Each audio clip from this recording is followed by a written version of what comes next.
Okay, so today I want to basically cover three things. So first we're going to start talking about benefit cost comparisons. So basically how we evaluate whether we should implement a project or a policy based on the net benefits of that project or policy. So we'll talk about that. Then the second thing I want to do is go over the results from the survey that you guys, or at least most of you, took online between last class and this class. So that's, of course, relevant to the discussion we had about trying to value non-market goods and specifically elicit willingness to pay or willingness to accept. And then the third thing that we'll start talking about, I don't think we'll make it all the way through here, but basically how you solve for efficient allocations and market outcomes. So those two things, the market outcome, of course, doesn't have to be efficient if there are market failures and particular externalities. So in some cases, the efficient allocation will be the market outcome and vice versa, but in other cases, that won't be true.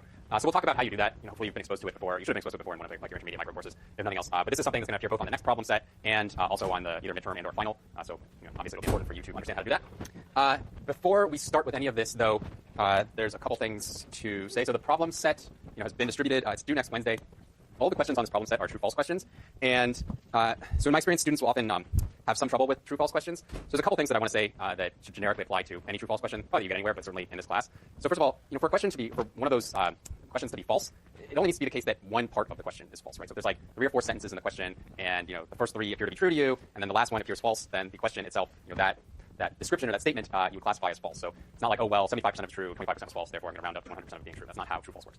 That's the first thing. The second thing is that not all, but most of these questions will begin by like stating a hypothetical scenario, so it will be like, suppose that you're in your dorm room and it's 8 p.m. and you decide to order a pizza or something, right? Sometimes people will try to argue with the premise of the question and they'll be like, well, I don't actually like to order pizza in my dorm room at 8 p.m., therefore the question is false. That's not the point. The point is you're supposed to take the scenario as given, not argue with it, and then it's going to describe a scenario and then it will say some implications, therefore this next statement is, therefore A, and then you have to decide whether or not A is true or false, like whether that conclusion follows from the setup of the question. You don't want to argue with the setup of the question. You're just supposed to take that as given. So those are sort of the 2 most common issues that I sort of come across when students are answering these questions. And then, of course, I have office hours on Monday, so you can feel free to drop by them to talk about problems. Okay, so in terms of benefit cost analyses, so this is basically the type of analysis that we do to try to determine whether the net benefits of a policy are positive or negative. So we talked in the beginning about Pareto efficient outcomes, and Pareto efficient outcomes. There's sort of a couple things. So first of all, they're appealing, but in many cases they're impractical. There's 2 limitations to sort of thinking about saying, well, so we could say our goal is to always have a policy result in either like a Pareto improvement relative to when there was no policy or relative to when we didn't enact this policy, or we want like a policy to be Pareto efficient. So that is appealing, but there's a couple problems. So first of all, we already talked about how there can be multiple Pareto efficient, like multiple outcomes that are all Pareto efficient, and yet we need to sort of rank them against each other because there are issues of like fairness and equity and distribution and so forth. So that's one limitation. And the other limitation is really that it's very impractical usually to come up with Pareto improving policies. So let's take as an example like free trade, right? Basically, if you survey any economist, they will say like they are pro free trade because there's like mutual benefits of free trade. So before 2 countries were not allowed to trade with each other, now they're allowed to trade with each other. Presumably, if they're engaging in a trade, it's because both sides are benefiting, and so why would we want to prevent this, right? And from a theoretical standpoint, free trade is so moving from a world with no free trade to a world with free trade should, in theory, be possible to do in sort of a Pareto improving manner in the sense that the winners from free trade should have more than enough surplus to compensate the losers. So that's like theoretical perspective. Now, in reality, there's often a lot of political opposition to dropping all tariffs and going for a free trade policy. And it's not because people are rational. In some cases, maybe they don't quite understand the policy. But the fact of the matter is that there are losers from free trade. So you're in an industry, so it's like U.S. and China say originally weren't trading, and you're in manufacturing industry in the U.S. And then we open up our borders and start trading with China, and China has the ability to manufacture at much lower cost in the U.S. You as a manufacturing worker in the U.S. will get hurt by that. That's not just like you can sit there and sort of lecture them all you want about the mutual benefits of free trade and how in theory the people, U.S. consumers, are winning enough that they could compensate the manufacturing workers in the U.S. who are losing their jobs. But the fact of the matter is that we're not actually making sure that those who are benefiting from free trade are compensating those people who lose their jobs. So even though theoretically we could design a policy that would be Pareto improving, in practice it's not the case that all the losers will be compensated, and so you can't actually claim that say free trade, going from no free trade to free trade is going to result in a Pareto improvement where everybody is better off or at least no worse off. So that's I think that's sort of like the like a classical sort of economics example of a policy that in theory would be Pareto improving, but in practice probably won't be. We also talked about parking earlier. So there's another case where I showed that like the sort of net loss to having free parking relative to market price parking is very high. But that being said, moving from a scenario where you have free parking to a scenario where you're charging the market price for parking is not a Pareto improvement. So basically, people who have low time value will generally lose, right? So you're substituting like waiting as a cost with an actual price mechanism now. So in theory, you say, well, it wasn't free before, you had to wait. But for those people who had relatively low incomes and low time value, moving to this world where we're now pricing parking is going to be a loss for them because they would rather have spent their time than spend money on waiting for parking. Implementing markets in general is not going to be Pareto improvement. So in theory, again, you can compensate the losers using some of the gains from the winners, but there's questions about how you could actually. So first of all, you have to get enough political support to even make sure that happens. And second of all, even if people sort of broadly agree that the losers from the new policy should be compensated by winners, it's not clear how you would identify the winners and losers, right? Everybody would sort of want to appear that they're not a winner because they don't want to have to compensate anybody else, and they would also want to appear that they're a loser because, of course, you'd like to receive some compensation, all of things being. So in practice, saying like, well, we only want to implement policies that are Pareto improvements is not something that's going to get you very far in terms of making any new policies at all. So instead, what we often do is try to maximize the net benefits. So basically, we're saying, well, we just want to make sure that it's the case that on average, the people who are winning are getting more benefit than those who are losing. So this is what's known as the Calder-Hicks criteria, and it just says that you want to maximize the net benefit of an activity. So what we have up here is just Q is the choice variable. So if we're thinking about like the quantity of an activity or a good that we want to produce, or it could be even a bad, like a negative good, like pollution or something like that. But we want to maximize basically the difference between the benefits as a function of the quantity of that good, which is B of Q, minus the cost as a function of the quantity of the good, which is C of Q. So so this is this is what we call the objective function because it's the function that we want to maximize with respect to Q. And so we know from calculus that in order to maximize that function, we would just take the derivative of the net benefit function, the objective function, with respect to Q, which is the quantity of the good or the activity, and then set that derivative equal to 0. So that's going to give you B prime of Q minus C prime of Q equals 0 as the first order condition, which alternatively you could just rearrange, and it would just say that the marginal benefit B prime of Q should be equal to the marginal cost, which is C prime of Q. So remember again, I said like in microeconomics, everything, the solution to every problem is going to be marginal something equals marginal something else. So here's just marginal cost equals marginal benefit. So implementing these policies that have, so if our goal then is to say, okay, we're going to implement a policy that has positive net benefits, that's really equivalent to seeking sort of potential Pareto improvements. Like, so the idea here would be that even though we know that in practice not all of the losers are going to get compensated by the winners, in theory, it could be the case that if you could exactly identify who was winning and who was losing, and you were able to sort of intervene, you could, you would have enough additional benefits to compensate all of the potential losses. So there's sort of a potential Pareto improvement, even if in practice you're not going to see it be a Pareto improvement where everybody wins. Okay, so I just want to sort of put a more concrete example into play here. I want to think about the context of, let's say, drilling for oil off the California coast. So that's also kind of related to the survey that you guys took. So there's sort of several questions that arise with thinking about coastal drilling.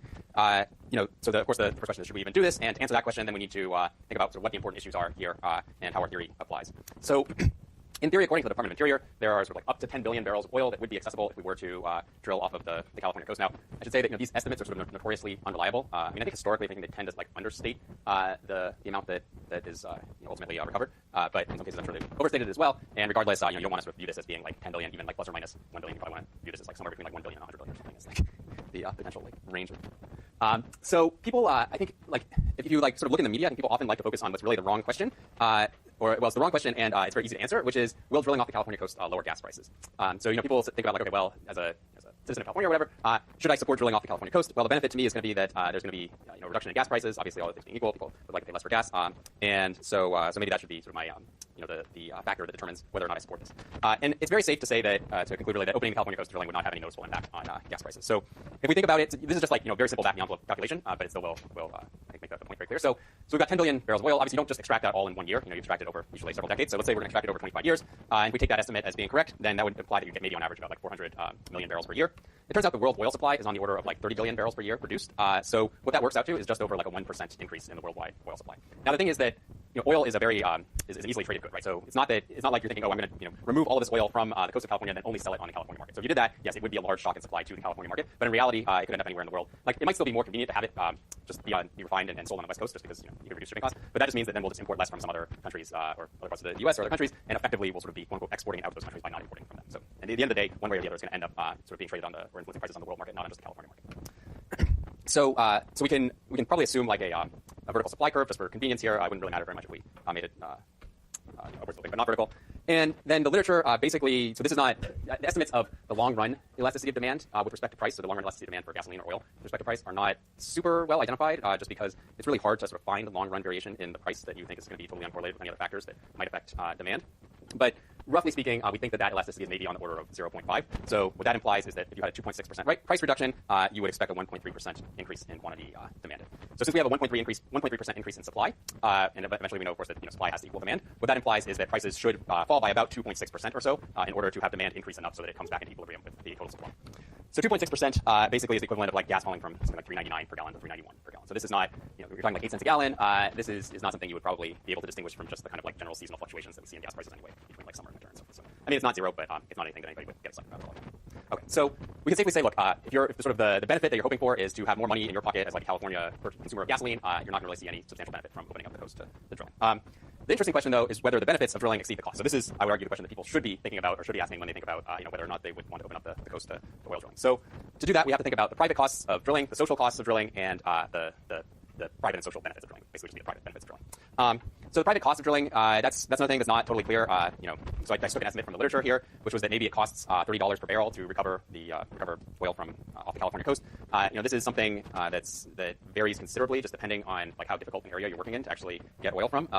So if we use $30 per barrel, then that would imply that extracting 10 billion barrels is ultimately going to cost us $300 billion. And I should say, so this issue of how much it costs to drill oil is a really important one, and it it sort of it's something that, so you might have heard about, people say like peak oil, which refers to like sort of the maximum amount of oil that they think can possibly be produced in any given year. But that's not really a fixed quantity. I mean, so you could talk about peak oil, but you really need to think about like peak oil at a given price, right? So if you rewind 10 years, oil was much cheaper, like it was like a third of the cost or something that it is right now.